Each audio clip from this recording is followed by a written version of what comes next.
Hello everyone, welcome to the study concept. आज के हम इस वीडियो में चर्चा करेंगे संविधान सभा के ऊपर, जो कि बहुत ही ज़्यादा इम्पोर्टेंट है और इनकी सभी फैक्ट्स जो कि इम्पोर्टेंट्स हैं, वो सभी फैक्ट्स के ऊपर इसमें आज हम चर्चा करने वाले हैं। तो वो सभी विद्यार्थी जो कि एमपीपीएससी, यूपीएससी और अदर स्टेट पीसीएस के एग्जाम्स की तैयारी कर रहे हैं, उन सभी स्टूडेंट्स के लिए ये बहुत ही ज़्यादा इम्पोर्टेंट है। वीडियो को अंत तक देखें और वीडियो अगर आपको पसंद आता है तो वीडियो को आप लाइक करें और साथ में शेयर भी करें। और साथ ही साथ में जो भी नए स्टूडेंट्स मेरे स्टडी कॉन्सेप्ट चैनल के साथ में जुड़े हैं, जो कि एजुकेशन का पूरा चैनल है, वो सभी स्टूडेंट्स मेरे स्टडी कॉन्सेप्ट चैनल को सब्सक्राइब कर लें ऑल नोटिफिकेशन के साथ में। ये जरूर ध्यान रखिएगा, ऑल नोटिफिकेशन का जो रेडियो बटन है उसको आपको क्लिक करना है, जिससे कि आपको जितने भी मैं वीडियो बनाऊंगा उन सभी वीडियोस के नोटिफिकेशन आपको मिलेंगे और साथ ही साथ में सारे वीडियोस आप लगातार देख पाएंगे। तो कनेक्ट रहने के लिए आपको स्टडी कॉन्सेप्ट चैनल को सब्सक्राइब जरूर कर लेना है, ठीक है ना। और मैं बताना चाहता हूँ कि संविधान सभा बहुत ही ज़्यादा इंपॉर्टेंट है और ये एमपीपीएससी का जो नया सिलेबस आया उसके अनुसार मैंने पूरा का पूरा ये कंटेंट तैयार किया है। तो एमपीपीएससी 2020 का जो नोटिफिकेशन आ चुका है, उन सभी के लिए ये वीडियो बहुत ही ज़्यादा इम्पोर्टेंट साबित होने वाला है। तो सारे विद्यार्थी जो एमपीपीएससी 2020 की तैयारी कर रहे हैं, उन सभी के लिए बहुत ही इम्पोर्टेंट है। और साथ ही साथ में अदर स्टेट्स के पीसीएस की जो एग्जाम की तैयारी हो रही है, पीएससी की तैयारी कर रहे हैं, उन सभी के लिए बहुत ही ज़्यादा इंपॉर्टेंट, क्योंकि संविधान सभा के ऊपर क्वेश्चंस सिविल सर्विसेज के एग्जाम्स में पूछे जाते हैं। तो सारे फैक्ट्स के साथ में ये वीडियो आपके सामने मैं लेके आया हूं, तो वीडियो को अंत तक जरूर देखें। तो चलिए शुरू करते हैं ज्यादा समय न लेते हुए। संविधान सभा, चलिए शुरू करते हैं। कैबिनेट मिशन की सिफारिश पर, जो कैबिनेट मिशन आया था उसकी सिफारिश पर संविधान सभा का गठन किया गया था, ठीक है ना, जिसने कि वर्ष 1946 में भारत का दौरा किया था। जो कैबिनेट मिशन यानी कि उस समय के जो करंट में कैबिनेट मिशन बनाया था अंग्रेजों के शासनकाल में, तो उस कैबिनेट मिशन ने दौरा किया था सन 1946 में भारत का, ठीक है। और उस समय श्री सचिदानंद सिन्हा ने, ठीक है ना, संविधान सभा की जो पहली बैठक हुई थी, कब हुई थी? 9 दिसंबर 1946 को उसकी अध्यक्षता की थी। देखिए ये बहुत ही ज्यादा इंपॉर्टेंट पॉइंट है, इसको आपको याद करना है, क्योंकि एमपीपीएससी का जो प्रीलिम्स होता है उसमें यही क्वेश्चंस बनते हैं कि संविधान सभा की पहली बैठक कब हुई थी और किसने उसकी अध्यक्षता की थी। तो उसकी अध्यक्षता किसने की थी?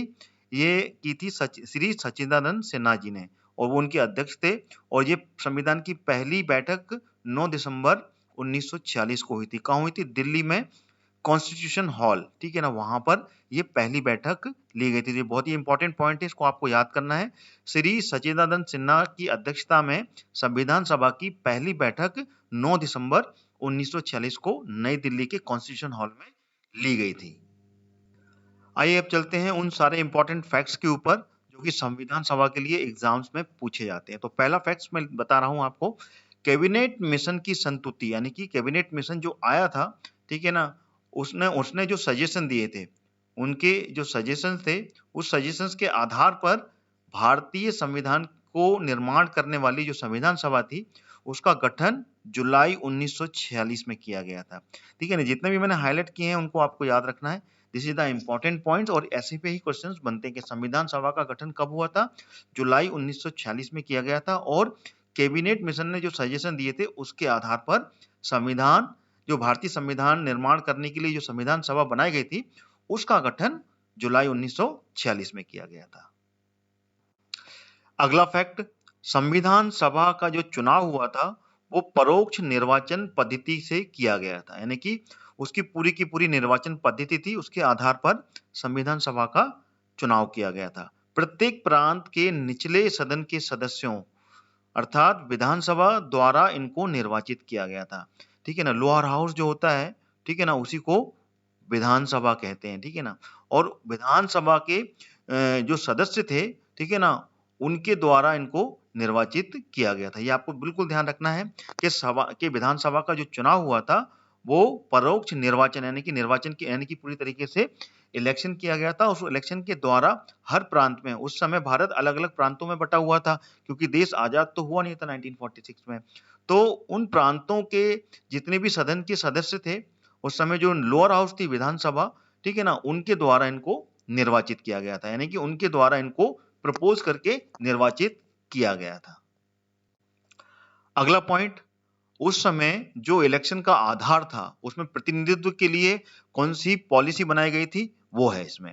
तो इसमें क्या ना कि जब उस समय के जो प्रांत थे और जो देसी रियासतें थी उस समय की, ठीक है ना, उनके रियासतों के जो समूहों की संख्या थी, ठीक है ना, समूह और उनकी जनसंख्या के अनुपात के अनुसार, यानी कि जो रियासतों में जनसंख्या थी और उनके समूह के अनुपात के अनुसार, यानी कि फॉर एग्जाम्पल जैसे इसमें लिखा हुआ है 10 लाख की आबादी पर एक सीट, यानी कि उस समय की जो पॉपुलेशन थी उस पॉपुलेशन पे यहाँ पर 10 लाख की आबादी थी, वहां पर एक सीट प्रपोज की गई थी। तो संविधान सभा में वो प्रतिनिधित्व प्रदान किया गया था, यानी कि जहां पर 10 लाख से अधिक लोग रहते थे तो वहां से एक व्यक्ति को वहां पर प्रपोज किया गया था और प्रतिनिधित्व का पूरा मौका संविधान सभा में दिया गया था। तो ये क्या, वहां के प्रांत और देशी रियासतें, ठीक है ना, अथवा रियासतों के समूह, ठीक है ना, और उनकी जनसंख्या के अनुपात के अनुसार। ठीक है,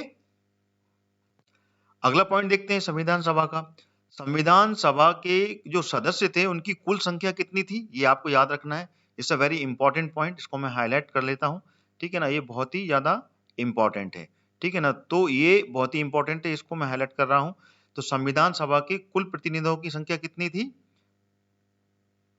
339, ठीक है ना, 389, ये बहुत ही इंपॉर्टेंट है, इसको ऐसे ही आपको याद रखना है। संविधान सभा के कुल सदस्यों की संख्या 389 थी, ये क्वेश्चन बन जाता है। तो this is the important question, ऐसे क्वेश्चन बनते हैं।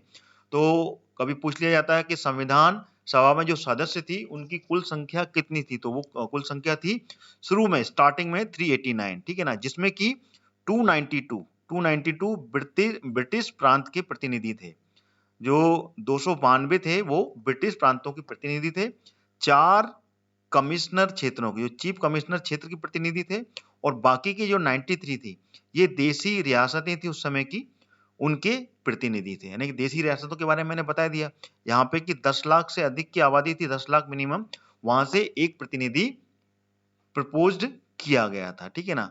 और साथ ही साथ में मुस्लिम लीग के द्वारा संविधान सभा से अपने प्रतिनिधि बुला लेने के बाद, यानी कि मुस्लिम लीग ने शुरू में तो अपने प्रतिनिधि दिए थे, लेकिन बाद में इन्होंने अपने प्रतिनिधियों को वापस बुला लिया था। क्यों? क्योंकि मुस्लिम लीग संविधान सभा में पार्टिसिपेट नहीं करना चाहती थी, क्योंकि वो अलग से अपना देश चाहते थे, ठीक है ना, पाकिस्तान चाहती थी। तो इस कारण से ये अपना प्रतिनिधि इन्होंने पूरे के पूरे वापस बुला लिए थे, ठीक है, इसी कारण से इन्होंने बुलाए थे।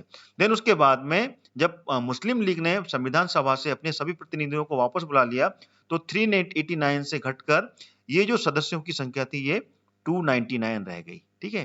तो कुल संविधान सभा में जो सदस्य की ओरिजिनल संख्या थी, यानी कि एक्चुअल जो संख्या थी वो 299 थी, ये आपको याद रखना। एक्चुअल यानी कि जब मुस्लिम लीग को हटा लिया गया तो मुस्लिम लीग को हटाने के बाद में एक्चुअल फिगर रह गया था 299, जो कि संविधान सभा के सदस्य थे। अगला पॉइंट, जुलाई 1946 में संविधान सभा के इलेक्शन हुए थे, ठीक है ना, और वो इलेक्शन कितने, 296, याद रखिएगा, 296 स्थानों पर इसके लिए चुनाव करवाए गए थे। इसमें कांग्रेस को 208, मुस्लिम लीग को 73 और अन्य दलों को 15 प्राप्त हुए, ठीक है ना। जो संविधान सभा में जो सीटें थी उसमें वोट कितने प्राप्त हुए, किस किस को, 296 स्थान पर चुनाव हुए, जिसमें कि 208 कांग्रेस को, 73 जो है मुस्लिम लीग को प्राप्त हुए और 15 अन्य दलों को प्राप्त हुए। तो इस तरीके से ये जुलाई में संविधान सभा के लिए इलेक्शन कंडक्ट किए गए थे, जुलाई 1946 में। अगला जो पॉइंट है, प्रांतों का प्रतिनिधित्व, जो प्रांत थे उनका जो रिप्रेजेंटेशन था वो मुख्यतः 3 समुदायों की संख्या, यानी कि 3 समुदाय उस समय पूरे के पूरे भारतवर्ष में व्याप्त थे। तो वो 3 समुदाय कौन कौन से थे, ठीक है ना, उनके आधार पर यहाँ पर विभाजित किया गया था। जो प्रांत थे उसमें अगर कोई सदस्य पार्टिसिपेट करेगा विधानसभा ये संविधान सभा के लिए, तो उसका प्रतिनिधित्व के लिए ये तीनों के तीनों आधार मेन थे जिस पर विभाजन किया गया था। वो 3 समूह थे, मुस्लिम, सिख और साधारण। साधारण में जो आते थे वो पूरे हिंदू आते थे, ठीक है ना। जो सनातन धर्मी थे उनको साधारण में लिया गया था, बाकी सिख समुदाय और मुस्लिम समुदाय, इस तरीके से ये 3 समुदायों में इनको विभाजित किया गया था प्रांतों में प्रतिनिधित्व के लिए, ठीक है ना, ये आपको याद रखना है, 3 समुदाय थे। अगला पॉइंट बहुत ही ज्यादा इंपॉर्टेंट है। देखिए, संविधान सभा में ब्रिटिश प्रांतों के जो प्रतिनिधि थे 296, ठीक है ना, उसका जो विभाजन हुआ था वो सांप्रदायिक आधार पर हुआ था। सांप्रदायिक यानी कि अलग अलग कौम के आधार पर यहाँ पर प्रतिनिधित्व का विभाजन किया गया था। और उसमें सामान्य जो थे, सामान्य के हाथ में 213 सीट आई थी, और जो मुस्लिम थे, मुसलमान, उनको 79 और सिख को 4। इस तरीके से सांप्रदायिक आधार पर इन सभी प्रतिनिधित्व जो कि ब्रिटिश प्रांत के प्रतिनिधि थे 296, उनका विभाजन यहाँ पर किया गया था। 213 सामान्य, 79 जो थे वो मुसलमान, और 4 सिख थे। तो ये बहुत ही ज्यादा इंपॉर्टेंट है, इसको आपको ऐसे करके याद कर लेना है। अगला पॉइंट, संविधान सभा का जो प्रथम अधिवेशन हुआ था वो हुआ था 9 दिसंबर 1946 को। बहुत ही ज्यादा इंपॉर्टेंट पॉइंट है, इसको मैं हाईलाइट करता हूं। जितने भी मैंने अलग कलर से आपके सामने लिखे हुए हैं, ऑल दीज आर इंपॉर्टेंट। यानी कि संविधान सभा का प्रथम अधिवेशन कब हुआ था? 9 दिसंबर 1946 को। All these are very important MCQs. ये मान के चलिए एक एमसीक्यूज है कि संविधान सभा का प्रथम अधिवेशन कब हुआ था। ऑप्शन आ गया आपके सामने और उसमें डेट आ गई, तो ये आपको याद रखना है कि प्रथम अधिवेशन 9 दिसंबर 1946 को हुआ था। अच्छा, इसकी जो अध्यक्षता की थी वो किसने की थी? सच्चिदानंद सिन्हा जी ने, जो कि अस्थायी रूप से अध्यक्ष थे। यानी कि उस समय स्थायी सदस्य नहीं, स्थायी अध्यक्ष नहीं चुना गया था, तो अस्थायी अध्यक्ष के रूप में अध्यक्षता सच्चिदानंद सिन्हा जी ने की थी। ये मैंने आपको पहले भी बताया था, ये अस्थायी अध्यक्ष थे। देन उसके बाद में जब संविधान सभा पूरी तरीके से बन गई, देन उसके बाद में ये 11 दिसंबर, ये भी बहुत इंपॉर्टेंट है, 11 दिसंबर 1946 को डॉक्टर राजेंद्र प्रसाद जो थे, जो भारत के प्रथम राष्ट्रपति बने, ठीक है ना, बाद में, तो डॉक्टर राजेंद्र प्रसाद को संविधान सभा का स्थायी सदस्य चुना गया, स्थायी अध्यक्ष चुना गया। यानी कि जो स्थायी अध्यक्ष बने वो डॉक्टर राजेंद्र प्रसाद बने थे 11 दिसंबर 1946 को। यानी कि ये दोनों डेट आपको याद रखनी है। This is also very important and this is also very important. यानी कि संविधान सभा को जो स्थायी अध्यक्ष मिला था वो 11 दिसंबर 1946 को मिला था, और वो थे डॉक्टर राजेंद्र प्रसाद। और अस्थायी अध्यक्ष यानी कि संविधान सभा का पहले अधिवेशन 9 दिसंबर 1946 को अस्थायी अध्यक्ष सच्चिदानंद सिन्हा जी ने के प्रतिनिधित्व में किया गया था, पहला अधिवेशन। ठीक है, अस्थायी अध्यक्ष सच्चिदानंद सिन्हा जी। ठीक है, अगला पॉइंट बहुत ही ज्यादा इंपॉर्टेंट, भीमराव अंबेडकर, जिनको कि संविधान का निर्माता कहते हैं। भीमराव अंबेडकर जी, ये बंगाल से, इनको बंगाल से नॉमिनेट किया गया था, बंगाल से निर्वाचित होकर संविधान सभा में आए थे। ठीक है ना, इंपॉर्टेंट पॉइंट है कि भीमराव अंबेडकर जी संविधान सभा में किस राज्य से, किस प्रांत से निर्वाचित होकर आए थे, तो वो है बंगाल। ये आपको इस तरीके से, मतलब एक एक पॉइंट बहुत इंपॉर्टेंट है आपके लिए, एक एक फैक्ट मैं आपको जो बता रहा हूँ बहुत ही ज्यादा इंपॉर्टेंट है। तो भीमराव अंबेडकर जी कहां से आए थे? बंगाल से निर्वाचित होकर संविधान सभा में आए थे। अगला पॉइंट भी बहुत ही इंपॉर्टेंट है, भारत में एक ऐसी रियासत थी जो थी हैदराबाद, ठीक है ना, जिसका कोई भी प्रतिनिधि संविधान सभा में शामिल नहीं हुआ था। क्यों? क्योंकि हैदराबाद ने अपने आप को एक अलग देश घोषित करने का प्लान बना लिया था। यानी कि हम भारत में शामिल नहीं होंगे, भारत के संविधान में शामिल नहीं होंगे। इस कारण से हैदराबाद रियासत ने अपने आप को बिल्कुल अलग थलग कर लिया था, और उसका कोई भी प्रतिनिधि संविधान सभा में शामिल नहीं हुआ था। अगला पॉइंट बहुत ही इंपॉर्टेंट है, ये भी आपको बिल्कुल बहुत अच्छे से याद कर लेना है। बी एन राव द्वारा किए गए संविधान के प्रारूप पर विचार विमर्श करने के लिए, यानी कि जो संविधान का जो प्रारूप बनाया गया था उस पर विचार विमर्श करने के लिए संविधान सभा द्वारा 29 अगस्त 1947, ये डेट याद रखिएगा, 29 अगस्त 1947 को एक संकल्प पारित करके, ठीक है ना, प्रारूप समिति का गठन किया गया। तो ये भी बहुत इंपॉर्टेंट पॉइंट है कि प्रारूप समिति, संविधान सभा की जो प्रारूप समिति थी उसका गठन कब किया गया? तो उसका गठन किया गया था 29 अगस्त 1947 को।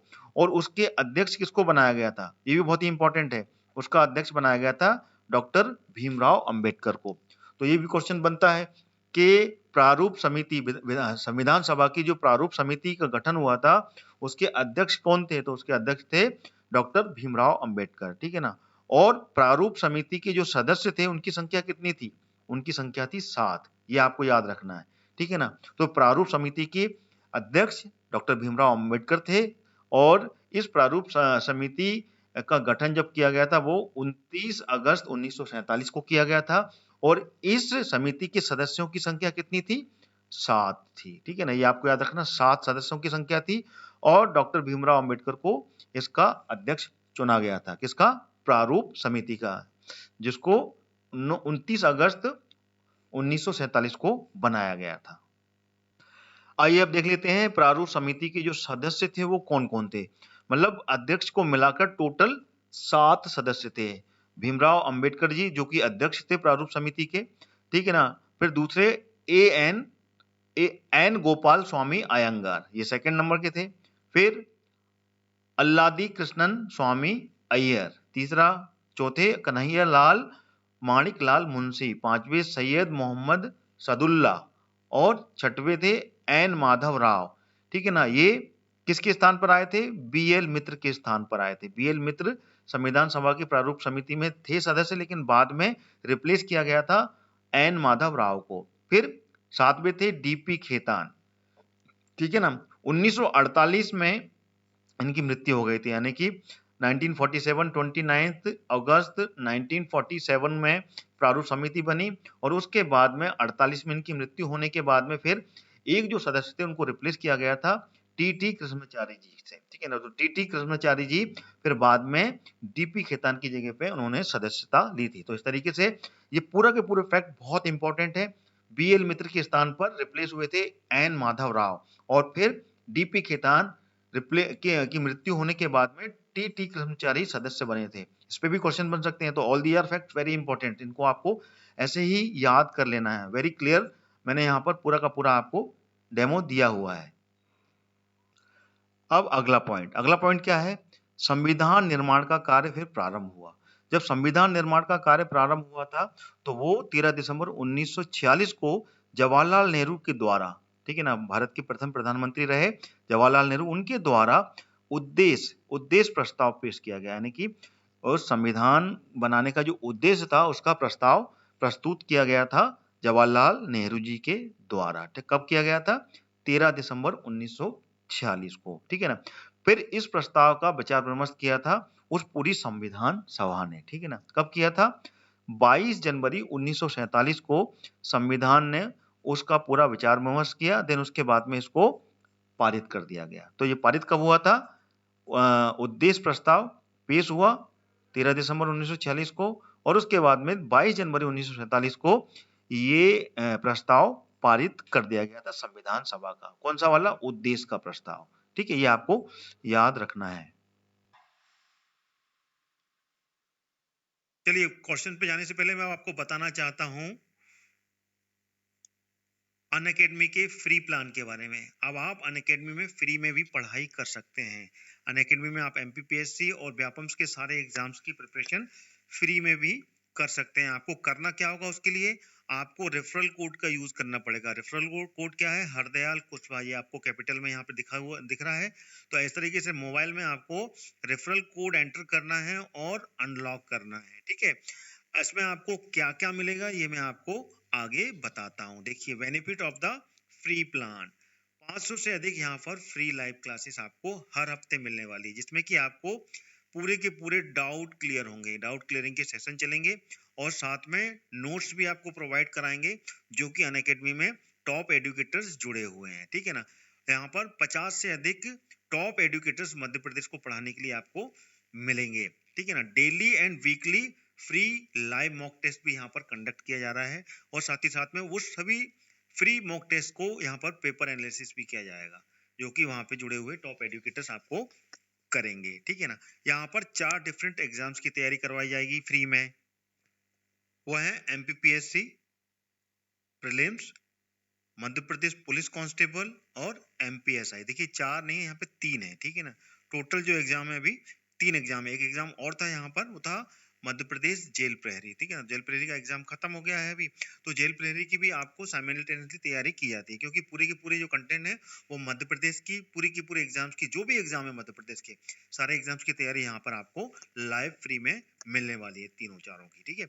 और यहाँ पर फ्री लाइव क्विज 20,000 से अधिक यहाँ पर फ्री क्विज भी मिलने वाले हैं, जिसमें कि सारे के सारे सब्जेक्ट कवर होने वाले हैं। और क्या मिलने वाला है, daily T20 free test series, जिसमें कि 20 क्वेश्चंस 20 मिनट में, Monday to Saturday 8 PM followed by the paper analysis session, यानी कि 8 बजे से रोज आपको मंडे टू सैटरडे यहाँ पर T20 टेस्ट सीरीज मिलने वाली है, जिसमें कि 20 क्वेश्चंस 20 मिनट में हल करने हैं, और उसके बाद में इसका पेपर एनालिसिस भी आपको टॉप एजुकेटर दिलवाएंगे। टॉप एजुकेटर कौन कौन से हैं यहाँ पर अपने पास में, ये अपन देख लेते हैं। मध्य प्रदेश में अनअकैडमी से जुड़े हुए शुभम गुप्ता जी, पवन चौधरी, अभिषेक कुमार सिंह जी, ठीक है ना। ये सारे 6 से 8 साल तक का इनको इससे ज्यादा का एक्सपीरियंस है, यानी कि 8+ ईयर का एक्सपीरियंस रखते हैं सारे के सारे टॉप एजुकेटर्स। तो आप समझ सकते हैं यहाँ पर आपको फ्री में जो भी आपको यहाँ पर एजुकेशन मिलने वाली है वो किस लेवल की मिलने वाली है। यहाँ पर आपको geography, polity, current affair Shubham Gupta ji देंगे आपको। पॉलिटी, ज्योग्राफी, इकोनॉमी इसकी क्लास पवन चौधरी जी लेने वाले हैं। अभिषेक कुमार सिंह जी ये पॉलिटी, करंट अफेयर्स और इकोनॉमी की क्लास आपको लेने वाले हैं। अन्य टॉप एजुकेटर्स हरि सिंह राजपूत जी, अमित शुक्ला जी, रूप सिंह जी।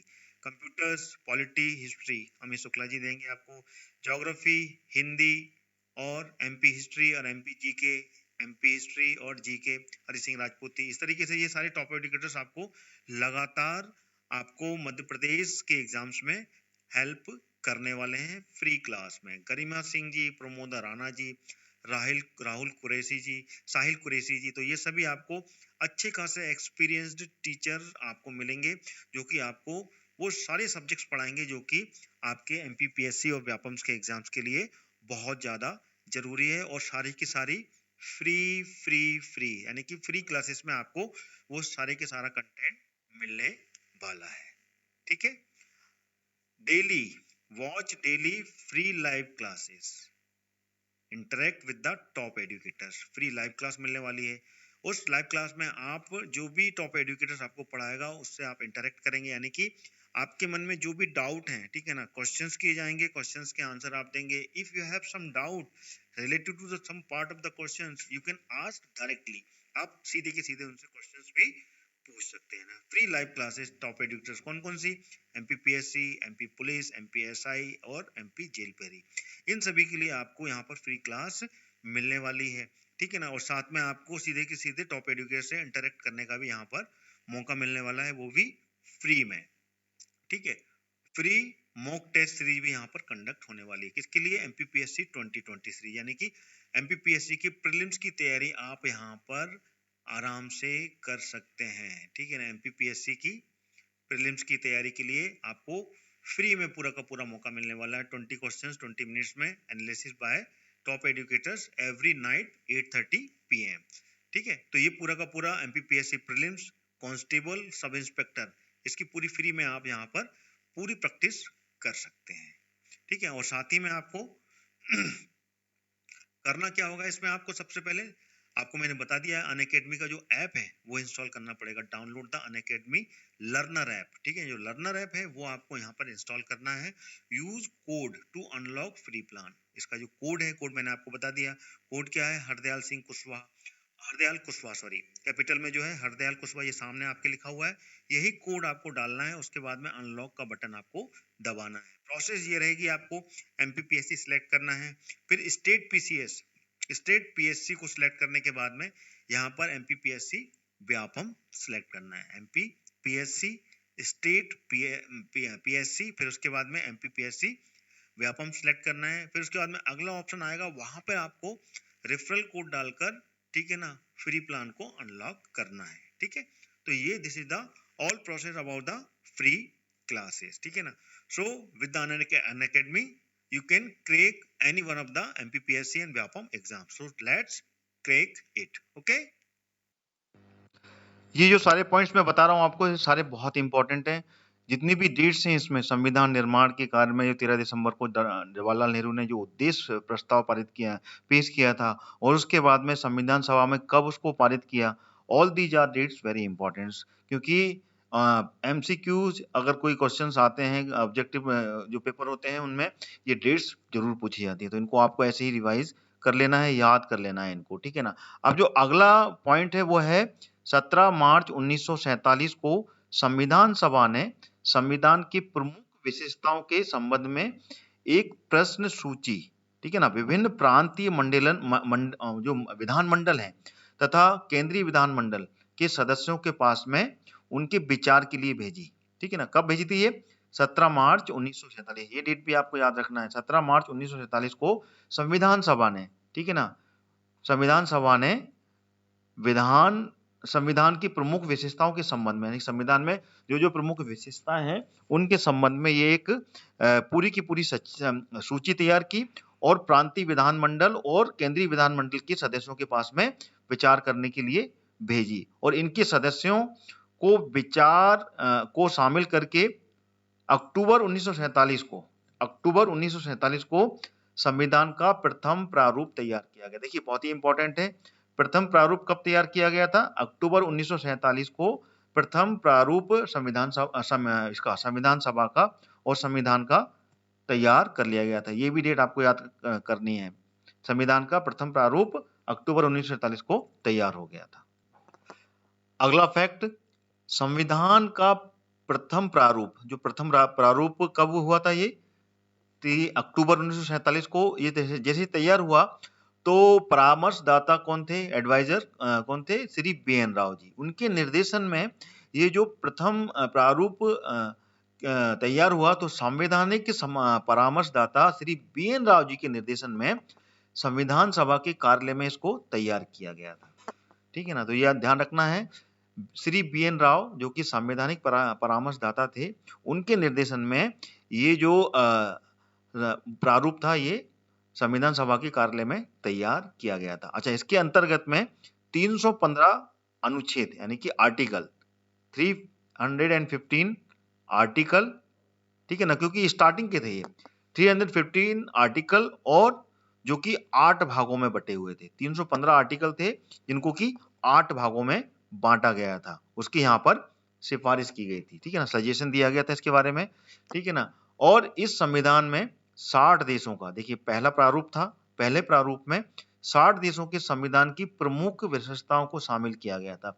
जो पहला प्रारूप आया उस पहले प्रारूप को संवैधानिक परामर्शदाता श्री BN राव जी के निर्देशन में उसको पूरा कर लिखा गया, जिसमें कि 315 अनुच्छेद थे जो कि 8 भागों में बटे हुए थे और इसकी सिफारिश की गई थी, ठीक है। साथ ही साथ में 60 देशों के जो संविधान थे, ठीक है ना, उनकी प्रमुख विशेषताओं को इसमें शामिल किया गया था। ये जरूर याद रखना है कि पहला प्रारूप था ये। उसके बाद में आगे भी प्रारूप आए, तो पहले प्रारूप में 60 देशों की जो प्रमुख विशेषता थी उनके संविधान की, उनसे कुछ ना कुछ विशेषताएं ली गई और वो विशेषताएं इसमें शामिल करके 315 अनुच्छेद बनाए गए। उन 315 आर्टिकल्स को 8 भागों में बांटा गया, ठीक है। अच्छा, अब फिर संविधान का जो निर्माण हुआ, ठीक है ना, उसकी प्रक्रिया कितने दिन तक चली? बहुत ही इंपॉर्टेंट है, ये क्वेश्चन बन जाता है। ये कुल 2 वर्ष 11 महीने और 18 दिन लगे इसको बनने में, यानी कि अपना जो संविधान है, भारत का संविधान, इसको बनाने में 2 वर्ष 11 महीने 11 माह और 18 दिन लगे थे। ये क्वेश्चन बन जाता है, इंपॉर्टेंट है ये, जितने मैं हाईलाइट कर रहा हूँ इनको याद रखना है। तो संविधान के निर्माण की प्रक्रिया में 2 वर्ष 11 महीने 18 दिन लगे और इस कार्य पर कुल कितना खर्चा हुआ था? 6.4 करोड़, ठीक है, 6.4 करोड़ रुपए का उस समय खर्चा आया था, यानी कि 1947 में 6 करोड़ 40 लाख रुपए का खर्चा इसमें आया था और कुल समय लगा था 2 वर्ष 11 महीने 18 दिन का समय लगा था संविधान के निर्माण करने में। सारे जितने भी पॉइंट बता रहा हूं सारे इंपॉर्टेंट हैं और आगे जो आएंगे वो भी इंपॉर्टेंट होंगे, क्योंकि क्वेश्चंस इसी पर बनते हैं। और जितने भी विद्यार्थी MPPSC, UPSC, स्टेट PCS इसकी तैयारी कर रहे हैं तो उसमें ये सब पूछा जाता है। तो उन सभी विद्यार्थियों के लिए बहुत ही प्यारा वीडियो है ये, अंत तक देखें आप, और वीडियो पसंद आ रहा है तो आप वीडियो को लाइक और शेयर जरूर करें, ठीक है। चलिए आगे बढ़ते हैं। इस संविधान का जो प्रारूप था, इसमें कुल 114 दिन की बहस हुई थी। क्वेश्चन बन सकता है कि संविधान के प्रारूप बनाने में कुल कितने दिन की बहस हुई थी? तो वो हुई थी 114 दिन टोटल बहस की गई और उस बहस में सारे तर्क वितर्क करके जो सजेशन आए उन सजेशंस को लिया गया। उसके बाद में ये संविधान का निर्माण हो पाया। तो ये आपको याद रखना है, टोटल 114 दिन की इसमें बहस चली थी। अगला पॉइंट, संविधान का जो प्रारूप था वो फरवरी 1948 को कंप्लीट हो गया था और संविधान सभा को सौंपा गया था। यानी कि जो प्रारूप समिति बनाई गई थी उसके अध्यक्ष कौन थे? श्री भीमराव अंबेडकर जी थे। उसमें जो प्रारूप समिति में 7 सदस्य थे, उन्हें सबने मिलकर इस प्रारूप को बनाया। उसके बाद में फरवरी, याद रखना इंपॉर्टेंट, फरवरी 1948 में संविधान सभा को इसको सौंप दिया गया। ठीक है, फिर इस पर 15 नवंबर 1949 को इस पर पूरा का पूरा विचार विमर्श किया गया। यानी कि पूरा समझा के ये जो संविधान है, ये संविधान वाकई में ही अपने भारत में, अपने भारत की जनसंख्या, भारत की जनता के लिए इतना उदार रहेगा, इतना काम आएगा कि वो इस पूरे के पूरे भारत को चला पाए। तो उस पर पूरा का पूरा विचार विमर्श किया गया। ठीक है ना, व्यापक बहस हुई, सुझाव आए, संशोधन आए। उसके उपरांत देखिए, बहुत ही इंपॉर्टेंट डेट है, इसको याद रखना, 26 नवंबर 1949 को, 26 नवंबर 1949 को संविधान सभा ने संविधान को पारित कर दिया। पारित किया है ये, ठीक है ना, ये याद रखना। पारित कब हुआ था? ये पारित हुआ था 26 नवंबर ना 1949 को ये पारित हुआ था। ठीक है ना, पारित होना और लागू होना दोनों में अंतर यानी कि संविधान सभा ने इसको बिल्कुल फाइनल कर दिया, पारित कर दिया, इसको बिल्कुल फाइनल हो गया ये कि हाँ अब ये संविधान बनेगा। तो ये इसकी डेट है 26 नवंबर 1949 को संविधान सभा ने, बहुत बहस हुई, सुझाव आए, फिर संशोधन हुए। उसके बाद में इस पूरे संविधान में अमेंडमेंट के बाद में 26 नवंबर 1949 को इसको पारित किया गया। प्रारूप समिति ने फरवरी 1948 को, ठीक है, फरवरी 1948 को ये संविधान को सौंपा था। उसके बाद में इस फरवरी से लेकर नवंबर तक का महीना लग गया। 15 नवंबर को, ठीक है ना, से विचार विमर्श प्रारंभ हुआ। उसके बाद में इसमें सुझाव, बहस, बहुत सी चीजें आई। फिर 26 नवंबर 1949 को ये पारित हो गया। ये डेट बहुत इंपॉर्टेंट है, इनको याद रखना पड़ेगा अपने को। ठीक है, चलिए अगले पॉइंट पे चलते हैं। अगला पॉइंट, संविधान सभा की जो अंतिम बैठक थी, क्योंकि इसमें हम संविधान सभा के बारे में पढ़ रहे हैं, तो संविधान सभा के बारे में पूरी जानकारी इसमें मैंने आपके सामने फैक्ट के रूप में रखी एक एक पॉइंट में। तो संविधान सभा की जो अंतिम बैठक थी वो 24 जनवरी 1949 को हुई थी। ठीक है ना, ये भी बहुत बड़ा पॉइंट है, इसको याद रखना। संविधान सभा की अंतिम बैठक कब हुई थी? अंतिम बैठक हुई थी 24 जनवरी 1950 को। ठीक है ना, और उसी दिन संविधान सभा के द्वारा राजेंद्र प्रसाद जी को, जो डॉक्टर राजेंद्र प्रसाद है, उनको भारत का प्रथम राष्ट्रपति चुना गया था। यानी कि जो पहले राष्ट्रपति का चुनाव हुआ था वो संविधान सभा ने मिलकर दिया था। संविधान सभा बनी, संविधान बना, संविधान बनने के बाद में इलेक्शन हुए थे। यानी कि पहले संविधान बनाया गया, भारत का पूरा संविधान, और संविधान के आधार पर फिर सरकार का निर्माण हुआ। यानी कि संविधान बना, संविधान सभा ने अपने प्रथम राष्ट्रपति डॉक्टर राजेंद्र प्रसाद जी को भारत का पहला राष्ट्रपति नियुक्त किया गया। तो ये भी बहुत ही इंपॉर्टेंट पॉइंट है, इसको याद रखना है। और ये सभा कब हुई थी? अंतिम बैठक कब हुई थी? 24 जनवरी 1950 को। इसको आपको याद रखना है। This is the very important point, I am highlighting again. ठीक है ना, ये ठीक है, इसको आपको ऐसे ही याद रखना पड़ेगा। इसको अलग कलर से मैं हाईलाइट कर रहा हूं। ठीक है ना, 24 जनवरी 1950 को संविधान सभा की ये अंतिम बैठक हुई थी और उस अंतिम बैठक में ही भारत के प्रथम राष्ट्रपति डॉक्टर राजेंद्र प्रसाद जी को भारत का राष्ट्रपति चुना गया था। ठीक है, और उसके बाद में ये 26 जनवरी, देखिए 24 जनवरी को तो ये अंतिम बैठक हुई, उसके बाद में 26 जनवरी, ठीक है ना, 1950 को अपना संविधान लागू हो गया। ठीक है ना, इस समय इसको लागू कर दिया गया। तो जो 26 जनवरी है, 26 जनवरी को गणतंत्र पर्व इसीलिए मनाया जाता है क्योंकि उस दिन अपना जो संविधान है, संविधान लागू हुआ, भारत का न्यायिक व्यवस्था लागू हुई और भारत को चलाने के लिए पूरी व्यवस्था पन्नों में आई, किताब पर आई। ठीक है ना, और उसके बाद में इस भारत को चलाने के लिए पूरा का पूरा अनुच्छेद, पूरे आर्टिकल, ठीक है ना, पूरे भाग इसमें बनाए गए। तो इसीलिए 26 जनवरी 1950 को हम गणतंत्र पर्व के रूप में मनाते हैं, यानी कि उस दिन अपना भारत एक गणतंत्र बना और उसके पूरे के पूरे कानून व्यवस्था में भारत को लेके आए। तो ये पूरी की पूरी मैंने संविधान सभा के ऊपर आपको डेमोन्स्ट्रेशन दिया, पूरा एक्सप्लेन किया, और ये सब जो एमपीपीएससी, यूपीएससी और सिविल सर्विसेज की एग्जाम्स की तैयारी कर रहे हैं उनके लिए बहुत ही इंपॉर्टेंट ये टॉपिक है और इस पर क्वेश्चंस बनते हैं। तो जितने भी मैंने डेट्स आपको सामने दिए हैं, जो हाईलाइट किए हैं, all these are very important. इसको आपको रिवीजन करना है और याद करना है, क्योंकि इसी पर पूरा का पूरा क्वेश्चंस ऑब्जेक्टिव्स आते हैं। आप एक बार पूरा का पूरा इसको पूरा रिवाइज कर लेंगे बार-बार, तो डेफिनेटली एक भी क्वेश्चन इसमें से आपका नहीं छूट पाएगा। तो all these are the facts. तो ये वीडियो यहीं पर मैं क्लोज कर रहा हूँ। सारे फैक्ट्स मैंने आपके सामने यहाँ पर रख दिए हैं। आगे बढ़ने से पहले मैं आपको बताना चाहता हूँ अनअकैडमी के बारे में। अनअकैडमी जो कि आपके लिए लाया है एमपीपीएससी और व्यापम्स के लिए एक बहुत अच्छा प्लेटफॉर्म, जिससे कि आप एमपीपीएससी और व्यापम्स के सभी एग्जाम्स की तैयारी कर सकते हैं। वो किस तरीके से, देखिए, सबसे पहले तो यहाँ पर आपको डेली लाइव क्लास मिल रही है, साथ में प्रैक्टिस और रिवाइज, यानी कि प्रैक्टिस भी आप कर सकते हैं अनअकैडमी के प्लेटफॉर्म पे, और साथ ही साथ में आप यहाँ पर रिवाइज कर सकते हैं।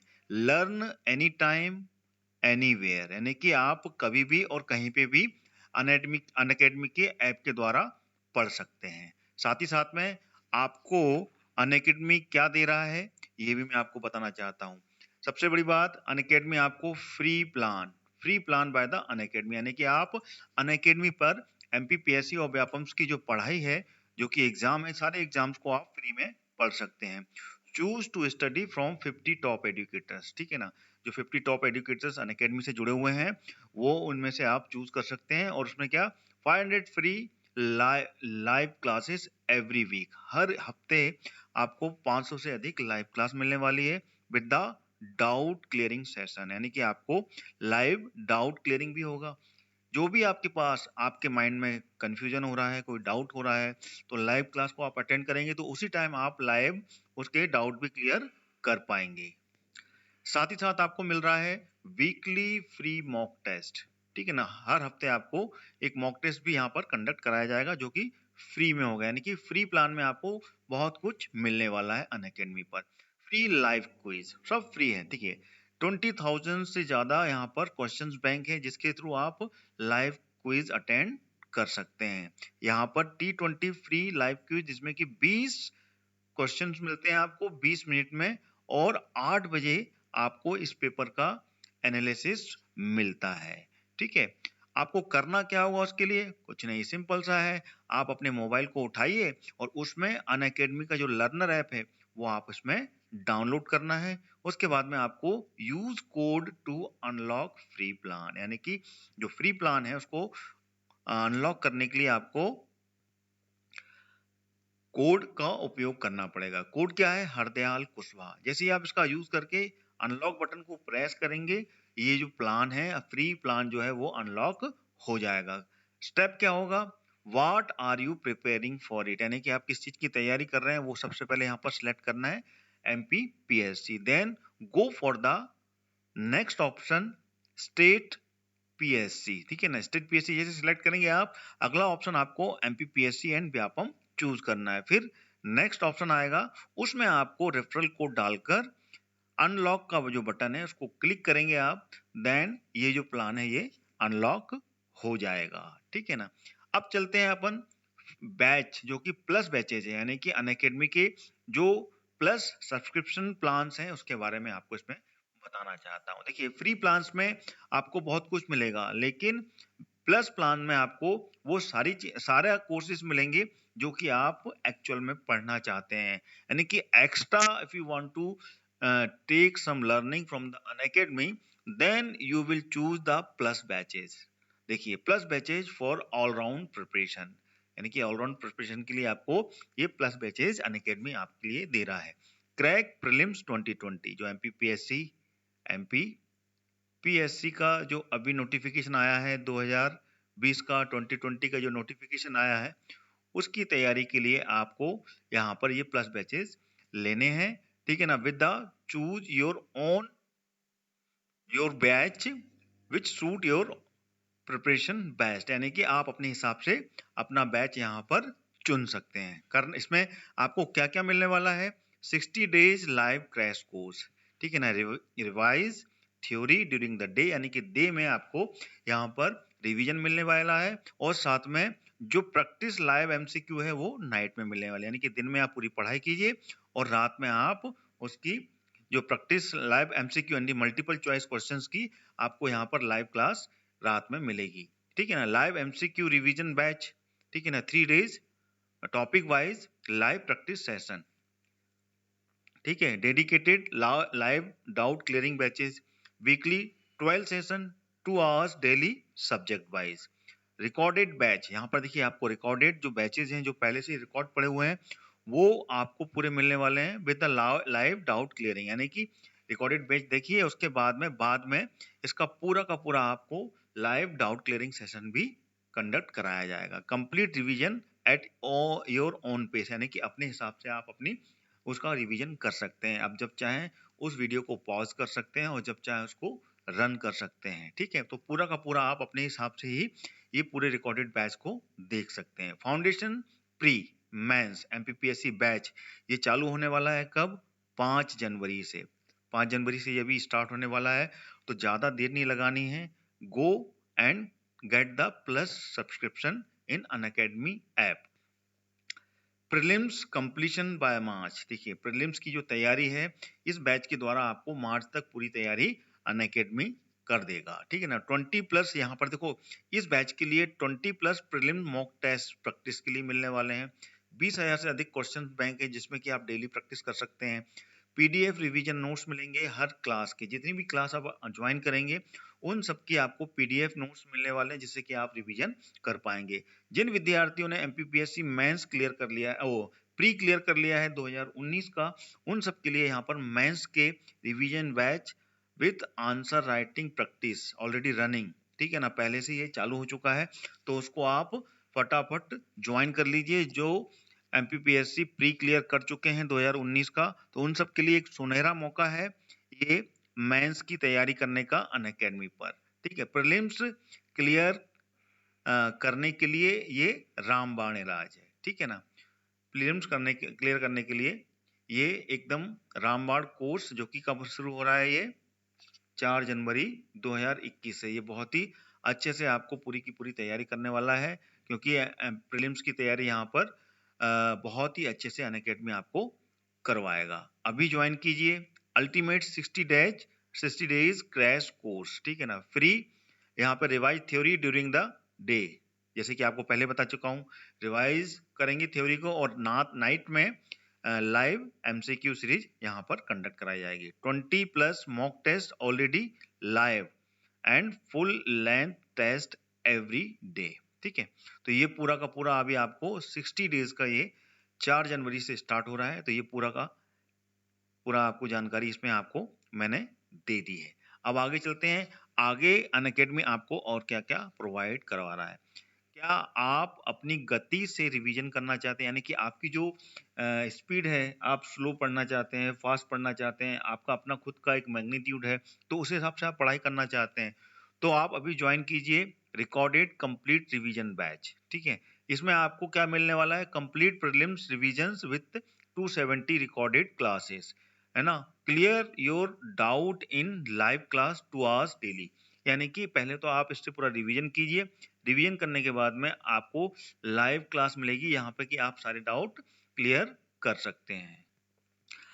क्या आप ऑलरेडी रिवीजन कर रहे हैं, यानी कि पहले से आप रिवीजन कर रहे हैं, तो अभी आप एनरोल कीजिए लाइव डाउट क्लियरिंग सेशन में, ठीक है ना। अपनी तैयारी मजबूत कीजिए, आप इस लाइव डाउट क्लियरिंग सेशन में तुरंत इसमें एनरोल कीजिए और अपनी जो तैयारी है, जो भी आप प्रिपरेशन कर रहे हैं, उन सबको आप इससे मजबूत कर सकते हैं। लाइव डाउट क्लियरिंग सेशन, ठीक है ना, वीकली हर हफ्ते आपको 12 सेशन मिलेंगे जिसमें कि आप हर सब्जेक्ट वाइज यहाँ पर डाउट क्लियर कर पाएंगे। क्या आप एमपीपीएससी की तैयारी शुरू करने के लिए सोच रहे हैं, तो अभी ज्वाइन कीजिए 10 मंथ का फाउंडेशन बैच। एमपीपीएससी जो प्री है, प्री का अभी नोटिफिकेशन आ गया है, उसके एग्जाम्स की तैयारी करने के लिए आप सोच रहे हैं, तो अनअकैडमी आपके लिए लाया है ये एक मेगा बैच, अभी जल्दी स्टार्ट होने वाला है। कब? 5 जनवरी को। तो इसको आप ज्वाइन कीजिए। इसमें आपको प्रीलिम कोर्स का पूरा कोर्स कंप्लीट हो जाएगा मार्च तक, यानी कि मार्च तक कंप्लीट हो जाएगा और इसका एग्जाम कब है? 11 अप्रैल को। तो आप इसको तुरंत ज्वाइन कीजिए और इससे आप पूरा का पूरा एमपीपीएससी प्रीलिम्स की तैयारी आपकी कंप्लीट हो पाएगी। किससे? Learn with the top educators, all these the top educators who will educate you about the MPPSC prelims. So don't get delay and get the subscription about that mega batches who has been started, going to be start 5th January 2021. और जो विद्यार्थी, ठीक है ना, जो विद्यार्थी MPPSC prelims clear कर चुके हैं वह अपने सपनों को साकार कर सकते हैं अनअकैडमी के द्वारा, जिसमें कि कोर्स स्वप्न पूर्ति कोर्स चालू हो गया है जो पूरा हिंदी मीडियम में होगा और इसमें कंप्लीट एमपीपीएससी मेंस की प्रिपरेशन करवाई जाएगी और सभी जितने भी सब्जेक्ट हैं उस पर आंसर राइटिंग का प्रैक्टिस करवाने वाले हैं, जो कि 35 दिन में पूरा कंप्लीट होने वाला है। ये पूरा का पूरा आप यहाँ पर देख सकते हैं। तो अभी आप ज्वाइन कर सकते हैं इस कोर्स को। अनअकैडमी पर जो टॉप एडुकेटर्स हैं वो आपको 6 साल से अधिक का यहाँ पर एक्सपीरियंस रखते हैं। शुभम गुप्ता जी, अभिषेक कुमार सिंह जी, हरि सिंह राजपूत जी, अमित सिंह शुक्ला जी, सब आपको बहुत ही अच्छा पढ़ाएंगे। स्ट्रेटेजिक ओरिएंटेशन लेने वाले हैं शुभम गुप्ता जी। 6 साल का जो एक्सपीरियंस, टीचिंग एक्सपीरियंस है हिस्ट्री का, हरि सिंह राजपूत जी को आपको हिस्ट्री पढ़ाने वाले हैं। 5 से अधिक साल का एक्सपीरियंस रखते हैं अभिषेक कुमार सिंह जी, जो कि आपको जियोग्राफी पूरा पढ़ाने वाले हैं। अमित शुक्ला जी की तरफ से आपको पूरा 5 साल का एक्सपीरियंस मिलेगा और वो आपको पढ़ाएंगे कंप्यूटर की पूरी क्लासेस आपकी लेने वाले हैं अनअकैडमी पर। तो these are the top educators who has been a very good experience about the teaching sector. How to get Unacademy subscription, आपको अनअकैडमी का सब्सक्रिप्शन किस तरीके से लेना है ये आपको मैं यहाँ पर बताना चाहता हूँ। सबसे पहले आप अनअकैडमी के एमपीपीएससी व्यापम का जो सेक्शन है उसमें जाइएगा, उसको सिलेक्ट कीजिए। देन उसके बाद में प्लस को सिलेक्ट कीजिए। फिर उसके बाद में जैसे ही प्लस का ऑप्शन आएगा you will get subscription button. इसको आप जैसे ही क्लिक करेंगे आप सीधे के सीधे अगले ऑप्शन पर पहुंच जाएंगे। जैसे अगले पर पहुंचेंगे आपको एमपीपीएससी व्यापम सब्सक्रिप्शन के पूरे फी चार्ट यहाँ पर मिलने वाले हैं। तो जैसे ही आप ये सारे फी चार्ट में से जो भी कोर्स सेलेक्ट करेंगे उसमें आप रेफरल कोड 10% का जो डिस्काउंट है 10% डिस्काउंट आपको डायरेक्ट मिलेगा अगर आप हरदयाल कुशवाहा रेफरल कोड का उपयोग करेंगे। तो अभी तुरंत आप अनअकैडमी के इस प्लस सब्सक्रिप्शन को सब्सक्राइब कीजिए for MPPSC and other Vyapam examinations, ठीक है। और ये रेफरल कोड आपको मेरे इस वीडियो के डिस्क्रिप्शन बॉक्स में मिल जाएगा, वहां से आप कॉपी करके इसका उपयोग कर सकते हैं। टोटल आपका कैपिटल में रहेगा, हरदयाल कुशवाहा, ये जरूर ध्यान रखिएगा, कैपिटल लेटर में आपको पूरा लिखना है। उसके बाद में आपको प्रोसीड बटन दबाना है। तो जो भी कोर्स की फीस है उसमें से सीधे सीधे आपका 10% का डिडक्शन हो जाएगा। So hurry up, down Unacademy app now and crack MPPSC and Vyapam's all exams. So let's crack it.